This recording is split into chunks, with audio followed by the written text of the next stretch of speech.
ನೋಡಿ ಈಗ ಬಾಗಲಕೋಟೆ ವಿಧಾನಸಭಾ ಕ್ಷೇತ್ರದಲ್ಲಿ ಉಪಚುನಾವಣೆಯ ಕದನ ಜೋರಾಗಿತ್ತು. ಇದಕ್ಕೆ ಸಂಬಂಧಪಟ್ಟಂತೆ ಬಹುಮುಖ್ಯವಾಗಿ ಬೇಕಾಗಿರೋದು ದುಡ್ಡು, ಅಂದ್ರೆ ಕಾಂಚನ. ಈ ಕಾಂಚನ ಈಗ ಸದ್ದಿಲ್ಲದೆ ಸದ್ದು ಮಾಡ್ತಾ ಇತ್ತು. ಇದನ್ನ ಯಾವುದೇ ದಾಖಲೆ ಇಲ್ಲದೆ ಕಾರ್ನಲ್ಲಿ ಸಾಗಿಸ್ತಾ ಇದ್ದಂತಹ ಕಾಂಚನವನ್ನ ಈಗ ಜಪ್ತಿ ಮಾಡಲಾಗಿದೆ. ಗುಗ್ಗಲಮರಿ ಚೆಕ್ ಪೋಸ್ಟ್ ನಲ್ಲಿ 2.30 ಲಕ್ಷವನ್ನ ಈಗ ಜಪ್ತಿ ಮಾಡಿದ್ದಾರೆ.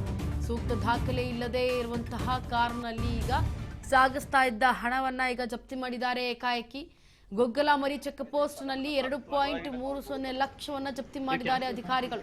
ಸೂಕ್ತ ದಾಖಲೆ ಇಲ್ಲ, ಆದ್ರೆ ಹಣ ಸಾಗಾಟ ಆಗ್ತಾ ಇದೆ. ಈ ವೇಳೆ ಜಪ್ತಿಯನ್ನ ಮಾಡಿದ್ದಾರೆ ಅಧಿಕಾರಿಗಳು. ಚುನಾವಣೆ ಹತ್ರ ಬರ್ತಾ ಇದೆ, ಅದರಲ್ಲೂ ಕೂಡ ಉಪ ಚುನಾವಣೆ ಈಗ 2 ಕ್ಷೇತ್ರಗಳಲ್ಲಿ ಜೋರಾಗಿ ನಡೀತಾ ಇದೆ. ಯಾವುದೇ ಸದ್ದಿಲ್ಲದೆ ಈ 2 ವಿಧಾನಸಭಾ ಕ್ಷೇತ್ರ ಅಂದ್ರೆ ದಾವಣಗೆರೆ ದಕ್ಷಿಣ ಮತ್ತೆ ಬಾಗಲಕೋಟೆ ಈ ವಿಧಾನಸಭಾ ಕ್ಷೇತ್ರದಲ್ಲಿ ಉಪಕದನ ಜೋರಾಗ್ತಾ ಇದೆ. ಈ ಎಲೆಕ್ಷನ್ಗೆ ಸಂಬಂಧಪಟ್ಟಂತೆ ಕಾಂಚನ ಏನಾದ್ರೂ ಆ ಕಡೆಗೆ ಶಿಫ್ಟ್ ಆಗ್ತಾ ಇತ್ತಾ ಗೊತ್ತಿಲ್ಲ, ಆದ್ರೆ ಅಧಿಕಾರಿಗಳು ತನಿಖೆ ಮಾಡಿದ್ಮೇಲೆ ಗೊತ್ತಾಗುತ್ತೆ. ಸದ್ಯಕ್ಕೆ ಈಗ 2.30 ಲಕ್ಷದಷ್ಟು ಜಪ್ತಿಯನ್ನ ಮಾಡಿದ್ದಾರೆ ಹಣವನ್ನ. ಆದ್ರೆ ಹಣ ಎಲ್ಲಿಗೆ ಜಪ್ತಿ ಆಗ್ತಾ ಇದೆ, ಇಷ್ಟೊಂದು ಎಲ್ಲಿಂದ ತಗೊಬಂದ್ರು, ಏನ್ ತಗೊಬಂದ್ರು ಅನ್ನೋದು ಯಾವುದೇ ದಾಖಲೆಗಳಿಲ್ಲ. ಅಮೌಂಟ್ ಕ್ಯಾಶ್ ಕೌಂಟ್ ಮಾಡ್ತೀನಿ, ಮುಂದೆ ಸಹಿ ಮಾಡಿ ಹೋಗೋದಲ್ಲ.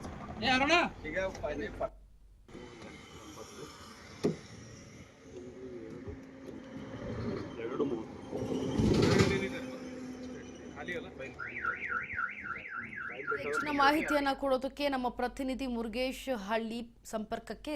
ಮುರುಗೇಶ್, ಈಗ ಬಾಗಲಕೋಟೆ ವಿಧಾನಸಭಾ ಕ್ಷೇತ್ರದಲ್ಲಿ ಉಪಚುನಾವಣೆಗೆ ಒಂದ್ ಕಡೆ ಕದನ ಕೂಡ ಜೋರಾಗಿತ್ತು. ಆದ್ರೆ ಇದರ ಬೆನ್ನಲ್ಲೇ ಯಾರ್ಯಾರು ಅಭ್ಯರ್ಥಿಗಳಂತೆಲ್ಲ ಘೋಷಣೆ ಮಾಡಿದ ಬೆನ್ನಲ್ಲೇ ಈಗ ಈ ರೀತಿ ಹಣ ವರ್ಗಾವಣೆ ಆಗ್ತಾ ಇದೆ ಅಂತಂದ್ರೆ ಈ ಚುನಾವಣೆಗೂ ಪ್ಲಸ್ ಈ ಹಣಕ್ಕೂ ಏನಾದ್ರು ಲಿಂಕ್ ಇದೆಯಾ?